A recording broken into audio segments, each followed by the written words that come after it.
తక్షణమే వేతన సవరణ సంఘం ఏర్పాటు చేసి పెరిగిన ధరలకు అనుగుణంగా ఉద్యోగ ఉపాధ్యాయులకు జూలై 1 నుంచి జీతాలు చెల్లించాలని బీజేపీ రాష్ట్ర అధ్యక్షుడు బండి సంజయ్ రాష్ట్ర ప్రభుత్వాన్ని డిమాండ్ చేశారు.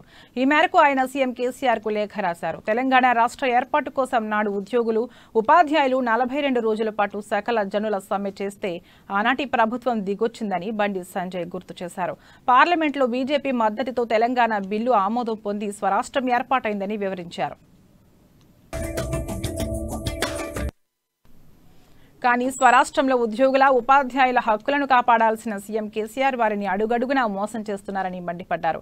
ప్రతి నెల 1వ తేదీన జీతాలు తీసుకోవడం ఉద్యోగుల హక్కు, కానీ సక్రమంగా జీతాలు చెల్లించకుండా వారి హక్కులను కాలరాస్తున్నారని దుయ్యబట్టారు. ఉద్యోగులకు చెల్లించాల్సిన 4 డిఏలను కూడా ఇవ్వకుండా ఇబ్బంది పెడుతున్నారని, పీఆర్సీ అమలు విషయంలోనూ మోసం చేస్తున్నారని ఫైర్ అయ్యారు.